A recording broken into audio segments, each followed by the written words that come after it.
히브리서는 예수님이 누구신가 성경의 다른 책들이 알려주지 않는 방식으로 독특하게 가르쳐주기 때문에 대단히 귀한 책입니다. 오늘 말씀에서 예수님을 새 언약의 중보자라고 말합니다.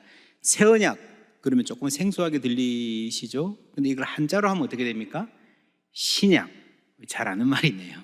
오늘 말씀에 첫 언약, 옛 언약 이런 말 나오는데 이거는 뭐죠? 구약이죠.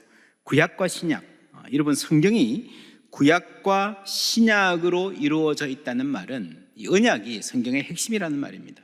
성경 전체가 언약에 관한 것이다. 우리가 하나님을 안다고 할 때에 언약의 하나님을 알아야 제대로 아는 것입니다. 언약이 뭡니까? 약속의 일종이지요. 약속은 큰 개념이고 언약은 그 중에 특별한 약속일 겁니다. 성경의 언약은 더욱 그렇습니다. 하나님이 아브라함과 맺은 언약, 그 전에 노아와 또한 모세 때 시내산에서 백성들과 맺은 언약, 다윗의 언약, 이런 언약들이 구약 성경의 중심을 차지하고 있습니다. 히브리서는 이 옛 언약에 대해서 이렇게 말합니다. 이런 것은 먹고 마시는 것과 여러 가지 씻는 것과 함께 육체의 예법일 뿐이요. 언제까지? 개혁할 때까지 맡겨둔 것이라. 이 옛 언약은 개혁되었어야 했다라고 하는 거죠. 개혁하시는 분이 예수님입니다. 그래서 성경은 간단히 말하면 구약이 개혁이 되어서 신약이 된, 그러니까 옛 언약이 신약으로 바뀌는 개혁의 이야기라고 볼 수 있습니다. 구약의 특징, 옛 언약의 특징, 모세가 율법대로 모든 계명을 온 백성에게 말한 후에 모든 계명, 여러분 이 안에는 도덕법, 사회법, 그리고 제사법 다 포함되어 있습니다. 살인하지 말라, 간음하지 말라, 거짓말하지 말라, 노예를 데려올 때는 이렇게 해라, 자연은 이렇게 보호해라 하는 말까지 이런 모든 계명을 다 말씀한 후에 뭐라고 했습니까? 자, 이제부터 이거 잘 지키면 문제 없을 거야. 잘해봐. 좋은 결과 있길 바래. 그랬습니까? 아니죠. 그 후에 말한 후에 송아지와 염소의 피 곧 물과 붉은 양털과 옷을초를 취하여 그 두루마리와 온 백성에게 뿌리며 이르되 이는 하나님이 너희에게 명하신 언약의 피라. 그래서 이건 피의 언약인 거예요. 여러분, 우리가 도덕법들을 다 잘 지켜서 좋은 점수를 받아서 그 자격으로 하나님 앞에 설 수 있다면, 하나님 앞에 나아갈 수 있고 하나님과 좋은 관계를 유지할 수 있다면 아닐 텐데, 잘 지키라 이러면 끝났을 텐데, 그러고 나서요, 계명을 주시고 나서도 앞으로도 너희들은 넘어질 것이다, 앞으로도 실수하고 죄 지을 것이다. 그래서 하나님과의 관계를 유지하기 위해서 제사가 필요하다는 말입니다. 그래서 여러분, 이 피를 뿌리는 제사에는 두 가지 의미가 있습니다. 한편으로는 우리는 하나님의 택함을 받은 사랑하시는 백성이라는 사실과, 또 한편으로는 그렇지만 우리는 여전히 죄를 범하며 살아가는 연약한 사람들이라는 이 두 가지가 충돌하는 지점에 피의 제사가 있습니다. 제사는 하나님의 사랑과 인간의 연약함이 만나는 자리입니다. 언약의 피라는 말이 나오듯이 이 언약은 피의 언약입니다. 죽음과 관계가 있는데요, 16절에 유언은 유언한 자가 죽어야 되나니 유언은 그 사람이 죽은 후에야 유효한 즉 이라는 말이 나오는데, 이게 사실은 조금 어렵습니다. 왜냐하면 앞에서 언약이란 말 나왔다가 이 뒤에도 언약이라 그러는데 갑자기 유언이란 말이 나와요. 이게 무슨 말인가? 이 본래 유언으로 번역된 이 단어가 디아섹테, 언약이란 말이에요. 똑같은 말이 쭉 이어서 나옵니다.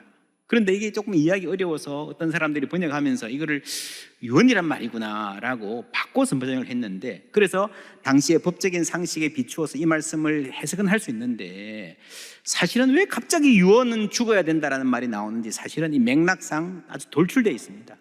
그래서 언약이라는 번역을 유지하고 보는 것이 훨씬 더 맥락에 충실합니다. 자, 설명할게요. 언약, 예를 들어서 계약서라고 하십시다. 집을 사고 팔 때 계약서를 쓰면 그 조건들이 쭉 적혀 있습니다. 쌍방이 사인을 합니다. 중요한 계약서에는 어떤 내용이 들어가는가 하면은 파기할 경우에, 이 약속을 지키지 못할 경우에 어떻게 한다, 4월 말까지 잔금을 지불하지 못할 경우에는 어떻게 한다라는 조항이 들어가 있습니다. 그렇죠? 피의 언약이라는 말은요, 생명을 위한 언약이고 어길 때는 죽음으로 갚아야 한다는 말입니다. 하나님께서 아브라함과 처음에 언약을 맺으실 때에 짐승을 가지고 오라, 돈 쪼개라 그랬죠. 쪼갠 짐승을 반으로 나누어서 이렇게 벌려놓습니다. 중간에 통로가 생기죠. 해가 질 때에 화로와 횃불이 그 짐승 사이로 지나갑니다. 그때에 하나님이 아브라함과 언약을 맺으시는 거예요. 그런데 아브라함과 하나님 사이에서 짐승을 쪼개고 그 사이로 지나간다라고 하는 것은요, 이 언약은 하나님 입장에서 어떤 일이 있어도 지킨다는 거죠. 당시 문화로 보면 이것을 못 지키면 나는 죽음으로 갚는다 하는 말입니다. 여러분, 이스라엘의 모든 언약이 이 언약의 연장선상에 있습니다. 그래서 피언약입니다. 그런데 이스라엘이 언약을 지키지 못했습니다. 어떻게 합니까? 죽는 것은 부담되니까 대충 넘어가자. 여러분, 죽지 않고 대충 넘어가면요, 그 언약이 무효가 됩니다. 부도수표가 되고 그냥 휴지 조각이 되어버리고 맙니다. 이 언약이 유효하려면 죽어야 됩니다. 누가 죽어야 됩니까? 언약을 어긴 쪽이죠. 백성이 죽어야 되는 거죠. 그런데 하나님의 아들이 죽으신 거예요, 대신. 왜요? 이 죽음의 의미를 성경이 다양한 방식으로 설명하는데, 히브리서식으로 설명을 하면 옛 언약을, 이미 주신 그 언약을, 그 소중한 언약을 무효로 만들지 않기 위해서 죽으신 겁니다. 그래서 여러분, 이 16절 17절의 디아테케라는 이 말을 유언으로 바꾸지 않고 언약으로 그대로 유지해야 제대로 이해가 됩니다. 제가 읽어볼게요. 언약은 언약한 자가 죽어야 되나니, 언약은 그 사람이 죽은 후에야 유효한즉 언약한 자가 살아있는 동안에는 효력이 없느니라. 이 말 안에 어떤 이야기가 압축되어 있는가 하면요, 이것은 피의 언약이다. 못 지키면 죽어야 된다. 백성들이 못 지켰다. 그래서 하나님의 아들이 죽으셨다라는 거죠. 이게 구약과 신약의 관계입니다. 여러분, 제가 구약은 예고편이고 신약은 본편이라고 그랬는데, 구약이 내용이 길기 때문에 시즌 1이라고 해도 좋겠습니다. 그 시즌 2, 드라마의 시즌 2에 가서 어떤 장면이 나오면요, 여러분, 그 장면의 어떤 내용들은 이 시즌 1에 나왔던 것을 이해해야 이 납득이 되잖아요. 그렇죠? 이 압축되어 있잖아요. 시즌 2에 있는 많은 장면들이 시즌 1, 구약에 나온 장면들이 압축돼서 그 안에 전제되어 있는 겁니다. 그래서 구약의 이 이야기를 알면, 이게 예수님이 돌아가시면서 새 언약을 성취하셨고, 그래서 새 언약의 중보자가 되셨다. 26절에 자기를 단번에 제물로 드려 죄를 없이 하시려고 언약을 완성하신 것입니다. 여러분, 그래서 하나님과 우리와의 관계 문제는요, 죄의 문제입니다. 죄가 가로막습니다. 그리고 죄의 싹은 사망이기 때문에 죽음의 문제입니다. 한 번 죽는 것은 사람에게 정해진 것이요, 그 후에는 심판이 있으리니 예외가 없습니다. 여러분, 모든 일에는 결과가 있다는 것 아십니까? 인과응보. 그렇죠? 성경에도 비슷한 말이 나옵니다. 심은 대로 거둔다. 악을 심었으면 악을 거둘 것입니다. 죄를 지었으면 벌을 받을 것입니다. 당연합니다. 모든 인간은 다 죽게 되어 있고요, 그걸로 끝나는 것이 아니라 하나님의 심판대를 마주해야 됩니다. 예외는 없습니다. 예수님은 우리가 다 심판받을 것을 아니까, 우리 스스로의 능력과 자질로는, 나이가 쌓아놓은 것으로는 그 심판을 통과하지 못할 줄 아니까 예수님이 대신 심판받으신 거예요.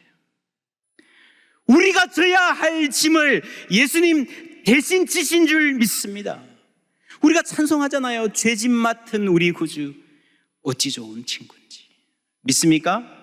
예, 죄짐 맡아주셨어요. 우리가 받아야 될 짐이에요. 벌이에요. 우리가 받을 그 무서운 형벌을 예수님 대신 받으신 거예요. 28절 말씀 함께 읽습니다. 이와 같이 그리스도 많은 사람의 죄를 담당하시려고 단번에 들이신 바 되셨고, 구원에 이르게 하기 위하여 죄와 상관없이 자기를 바라는 자들에게 두 번째 나타나시리라. 아멘. 여러분, 많은 사람의 죄를 담당하셨습니다. 사실 오늘 말씀이 좀 복잡하고 어렵습니다. 구약의 모든 제사제도 우리가 왜 그렇게 복잡하게 하셔야 되느냐, 우리가 다 이해할 수 없지만 하나님의 뜻은 분명해요. 이렇게 해서라도 이 백성들을 붙들고 이 백성들과의 관계를 유지하려는, 은혜 주시려는 하나님의 사랑으로 보아야 됩니다. 제사제도 안에 하나님의 사랑이 있는 거예요. 제사를 요구하신 것도 사랑이고요, 구약 성경 전체가 은혜입니다. 이제 신약에 와서 하나님의 은혜가 우리에게 어떤 방식으로 주어졌는지 23절 함께 읽습니다. 그러므로 하늘에 있는 것들의 모형은 이런 것들로서 정결케 할 필요가 있었으나 하늘에 있는 그것들은 이런 것들보다 더 좋은 제물로 할지니라. 아멘. 하늘에 있는 것들의 모형, 땅에 있는 성전, 그 성전의 도구들, 그죠? 제사 지내는 많은 도구들, 기명들을 이야기하는 겁니다. 피로 정결하게 해야 됐다라고 하는 말인데, 그런데 그 다음에 하늘에 있는 그것들은 진짜 백이는 이런 것들보다 더 좋은 제물로 할지니라. 이게 예수님으로 인해서 깨끗하게 되었다라고 하는 거죠. 그런데 여기서 질문이 생깁니다. 하늘에 있는 것들을 깨끗하게 할 필요가 있는가? 이게 무슨 말인가? 하늘이 죄로 더럽혀지거나 오염됐다는 말인가? 그렇잖아요. 그래서 이게 굉장히 어려운 말입니다. 이게 히브리서 전체에서 어려운 대목인데 가장 어려운 지금 마지막 고비라고 볼 수 있습니다. 자, 이런 여기서 나오는 땅에 있는 것들은 하늘에 있는 것들의 모형이다, 그림자다. 이런 언어는 플라톤의 철학이 약간 들어와 있다 하는 거 말씀드린 적이 있습니다. 이 그림은 라파엘로라는 화가가 그린 아테네 학당입니다. 그리스 로마의 많은 철학자들, 시대를 수백 년 걸친 철학자들 한목에 다 모아놨습니다. 소크라테스, 디오게네스 다 있습니다. 이 많은 철학자들 중에 맨 중간에 있는 두 사람 누군지 아십니까? 플라톤과 아리스토텔레스입니다. 사제간이죠. 스승인 플라톤은요, 손을 어떻게 하고 있어요? 하늘을 가르치고 있죠. 하늘이 중요하다. 이데아의 철학자입니다. 아리스토텔레스는요, 땅에 있는 것을 분석하는데 아주 능했습니다. 땅에서의 삶이 중요하다라고 했던 사제간의 상당히 다른 철학적 방향을 보였습니다. 그런데 여기서 플라톤이 들고 있는 책의 제목이 티마에오스라는 책입니다. 우리가 현대인들은 플라톤 그러면 주로 공화국, 리퍼블릭 혹은 향년, 심포지움 이런 것으로 생각하는데 사실은 이 플라톤을 이해하는 가장 중요한 키는요, 티마에오스라는 책, 우주론을 말하는 책입니다. 이 책을 보면 우주 전체를 한 사람처럼 우주의 영혼, 우주의 몸 이런 말들이 계속 다시 나옵니다. 그러니까 우주를 보면서 인간을 설명하고 인간을 보면서 우주를 이해하는 사고입니다. 이런 생각이, 이런 사고가 당시에는 철학자가 아니어도 웬만한 사람들은 알아듣는 대중적 지식에 속했습니다. 플라톤의 시대였습니다. 그래서 그들은요, 땅은 인간의 몸, 하늘은 인간의 정신과 양심에 상응한다라고 봤습니다. 그런 생각에 의하면 하늘이 더럽혀졌다라는 말은 고귀해야 할 인간의 영혼이, 양심이 더럽혀졌다는 말이에요. 9장 14절 말씀 함께 읽습니다. 하물며 영원하신 성령으로 말미암아 흠없는 자기를 하나님께 드린 그리스도의 피가 어찌 너희 양심을 죽은 행실에서 깨끗하게 하고 살아계신 하나님을 섬기게 하지 못하겠느냐. 아멘. 그리스도의 피가 하는 일은 우리의 양심을 깨끗하게 하고 살아계신 하나님을 섬기게 하는 것입니다. 죽은 행실에서 살아계신 하나님을 섬기는 사람으로 나아가는 거죠. 그래서 여러분, 그리스도의 피가 하는 일, 우리의 내면, 양심에 관계된 것이다. 이 개념을 우리가 히브리서 오늘 9장 읽었는데 8장부터 차근차근히 읽어보시면 잘 이해할 수 있습니다. 아주 선명합니다. 8장 9절에 또 주께서 이르시기를 이 언약은 내가 그들의 열조의 손을 잡고 애굽 땅에서 인도하여 내던 날에, 출애굽을 이야기하는 거죠. 그 광야 백성들과 맺은 언약, 옛 언약, 구약과 같지 않다. 그들은 내 언약 안에 머물러 있지 아니하므로, 하나님이 그렇게 배려해 주셨는데도 이렇게 순종하지 않았다는 거죠. 실패했다는 거죠. 내가 그들을 돌보지 아니하였노라.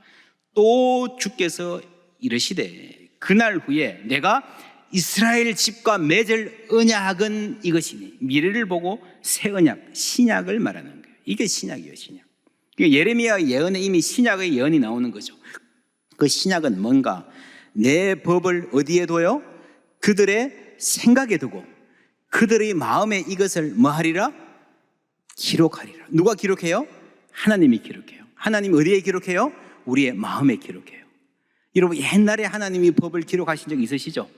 돌판에 기록하셨죠. 그때는 돌판에 기록했는데 지금은 우리 마음판에 기록하신다는 겁니다. 그래서 나는 그들에게 하나님이 되고 그들은 내게 백성이 되리라 하시는 말씀이 이루어지는 거예요. 여기서 예레미야서에 나오는 구약과 신약의 관계를 정확하게 예언하고 있습니다. 하나님의 법을 옛날에는 옛 언약 때는 돌판에 새겨주셨는데, 혹은 사회 체제에 새겨주셨는데, 이제는 우리의 생각, 우리의 마음에 새겨주시는 것, 그게 새 언약의 중보자이신 예수님 하시는 일이라는 거죠. 그래서 여러분, 하늘에 있는 것을 깨끗하게 하신다, 이 말은 부분적으로는 플라톤의 언어를 빌려오고 있지만 그 이 전체 사상의 핵심은 구약에서 오신 것입니다. 여러분, 마가복음에서 예수님이 십자가에 못 박히시던 순간에 성전 휘장이 둘로 찢어졌다는 말이 나오는 겁니다. 이 성전의 휘장, 이제는 인간이 하나님 앞에 지성소에 나갈 수 있다라고 하는데요. 그런데 여러분, 그 물리적인 성전, 지구 반대편에 성전이라는 건물이 있고 거기 휘장이 있고 그 뒤에 지성소가 있는데 그게 찢어져서 이제는 우리도 거기로 들어갈 수 있게 되었다. 여러분, 감동이 됩니까? 느낌이 옵니까? 아무 느낌이 없어요. 그렇죠? 우리는 한번 가보지도 못했는데, 나는 어떻게 지성소에 들어가지 못하나 한 마음도 가져본 적이 없는데 뭘 찢어지고 말고, 아무 의미가 없어요, 우리한테는. 여러분, 땅에 있는 성전은 하나의 상징일 뿐이에요. 그게 실체가 아니라는 거예요. 무엇을 상징합니까? 죄인인 우리가 어떻게 하나님 앞에 나아갈 수 있는가를 상징으로 보여주는 거지, 성전의 건물 그 자체가 중요한 것은 아니라는 겁니다. 히브리서를 쭉 읽어보시면요, 히브리서는 승천하신 그리스도를 강조합니다. 신약의 기자들에 따라서 십자가에 못 박힌 그리스도를 강조하거나 부활을 강조하거나 성천을 강조하거나 다 같은 그리스도를 말하지만 강조하는 게 각각 다릅니다. 그게 각각 이유가 있어요. 히브리서가 승천을 강조하는 이유는요, 예수님이 하늘에 들어가신 그 사건, 그 승천이 바로 우리를 하나님 앞으로 인도하기 위한, 우리를 하늘로 가시기 위한 사역이라는 점을 강조하는 거예요. 예수님 혼자 승천한 게 아니라 예수님이 하늘로 들어가셨기 때문에 우리도 예수의 공로로 하늘에 들어갈 수 있다라는 말입니다. 그래서 여러분, 땅 위에 있는 성전의 휘장이 찢어진 것은요, 그것 자체가 중요한 것 절대 아니고, 죄인인 우리가 하늘에 계신 하나님 앞에 나가려면 이 죄의 문제가 해결돼야 되는데, 우리 주님께서 그 문제를 해결하시고 하늘에 나타나시고 하나님 앞에 가심으로 말미암아서 우리도 예수 따라서 하늘에 갈 수 있게 되었다. 할렐루야. 우리도 은혜의 보좌 앞에 담대히 나아갈 수 있게 되었다는 것을 보여주는 거예요. 그 사실을 눈에 보이게 상징으로 보여주는 게 성전의 휘장이 찢어진 거예요. 여러분, 이것이 아니면, 이 하늘에 들어가는 이 진리가 아니면요, 땅 위에 있는 성전의 휘장이 찢어지든 말든 우리하고 아무 상관없습니다. 그렇죠? 우리 집 커튼이 찢어지는 거 아니에요. 그게 무슨 상관이에요? 성전은 우주 전체의 모형입니다. 다른 말로 하늘과 땅 전체를 우주적인 하나의 성전, 큰 성전이라고 하면 이해가 쉽게 될 겁니다. 이걸 설명하려고요, 이 히브리서 기자가 플라톤의 언어를 빌려온 거예요. 땅 위에 있는 것은 하늘의 모형과 그림자라. 이해가 되시죠? 기가 막힌 설명입니다. 플라톤도 천재고 히브리서 기자도 천재입니다. 그리고 그 하늘에 해당하는 우리의 심령, 우리의 양심, 우리의 내면을 하나님께서 깨끗하게 해주신다. 그게 그리스도의 사역, 성령의 사역이라는 말이에요. 여러분, 하나님의 말씀은요, 언제나 외적인 사건이 아니라, 환경이 아니라 언제나 우리의 내면, 인사이드 아웃, 내면을 향하십니다. 복음의 말씀이 우리의 심령과 관절과 골수를 찔러 쪼갠다 그랬잖아요. 그렇죠? 우리의 내면에 다가오신다는 거예요. 바꾸어 놓으신다는 거예요. 우리 마음의 뜻과 생각을 감찰하신다 그랬잖아요. 그죠? 하나님의 법을 어디에 두신다고요? 우리의 생각, 우리의 마음. 그렇죠? 예레미야서에서 말하는 거 똑같습니다. 하나님의 말씀이 성령으로 우리에게 다가와서 우리의 마음을, 생각을 바꾸어 놓으시는 거예요. 여러분, 구약에서도 마찬가지입니다. 본래 하나님의 관심은 늘 마음에 있었어요. 백성들이 회개할 때에 옷을 찢고 회개했잖아요. 선지자들이 뭐라 그랬습니까? 너희는 옷을 찢지 말고 뭘 찢고? 마음을 찢고 여호와께 돌아오라. 여러분, 승리가 무엇입니까? 다니엘이 사자굴에서 살아남은 것 아니에요. 진짜 승리는 다니엘이 그 엄혹한 상황에서, 사방에서 칼이 들려오던 그 상황에서 목숨의 위협을 무릅쓰고 기도하기 위해서 창문을 열고 하나님께 신실하게 무릎을 꿇은 것, 여러분, 그것이 승리고 그것이 기적인 줄 믿습니다. 사람들은요, 요셉이 총리가 되었다라고 하는 그 외적인 사건에 주목합니다. 그거 해야 감동받습니다. 그러나 여러분, 하나님의 관점에서 보면요, 하나님이 마음에 드는 사람 총리시키는 것은요 너무 쉬워요. 하나님이 천사를 보내서 사자의 입을 막는 것은요 너무 쉬워요. 진짜 기적은 요셉 같은 청년이 보디바르의 아내의 요청을 거절한 것입니다. 그 젊고 혈기방장한 청년이 깨끗하게 살기로 결단한 거예요. 또한 지금 거절하면 이게 나한테 어떤 복잡한 일이 생길지 뻔한 상황에서 정결한 삶을 살기로 결단한 그 내면의 결단, 하나님이 지키신 그 양심, 그것이 진짜 기적인 줄 믿습니다. 하나님이 함께 하셔서 내 외적인 사건이 바뀐 것도 물론 감사한 일이고 좋은 간증이지만 진짜 간증은요, 내 마음이 바뀌고 내 생각이 바뀌는 거예요. 우리가, 우리 자녀들이 이제는 다른 자세로 살기 시작하는 것입니다. 그래서 그리스도의 십자가가 우리 양심의 피를 뿌려 깨끗하게 하시는 은혜를 주시는 거예요. 28절 말씀 다시 읽습니다. 이와 같이 그리스도도 많은 사람의 죄를 담당하시려고 단번에 들이신 바 되셨고 구원에 이르게 하기 위하여 죄와 상관없이 자기를 바라는 자들에게 두 번째 나타나시리라. 아멘. 자, 보세요. 그리스도께서 우리의 죄를 담당하셨고 단번에 드리게 되셨고 그리고 구원에 이르게 하기 위하여, 여러분, 자기를 바라는 자들에게, 무슨 말입니까? 자기를 바라는 자들에게 그리스도를 향한 소망을 가지고 있는 사람들이죠. 그러죠? 여러분 아시죠? 한 번 죽는 것은 사람에게 정한 것이요, 그 다음에는 심판이 있을 것입니다. 두려우십니까? 그날을 피하고 싶으십니까? 여러분, 예수 믿는 사람은요, 그날을 두려워할 필요가 없을 줄 믿습니다. 심판이 있겠지만 그 너머에 하나님이 주시는 참 안식과 놀라운 영광이 기다릴 줄 믿습니다. 그러니까 예수님 나타나시기를 바라는 거예요. 바라는 거.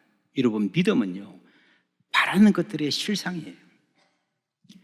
믿음이 있으면 반드시 그 믿음 안에는 소망 가득한 마음이 있게 되어 있습니다. 세상과 다른 소망. 여러분, 사람이 세상과 다른 소망이 있으면, 그렇죠, 세상과 다르게 삽니다. 여러분, 어떤 일을 열심히 하다가 아휴, 내가 이거 해서 뭐해, 무슨 영화를 보겠다고, 그럼 포기하잖아요. 왜 포기합니까? 소망이 없어서 포기하는 거예요.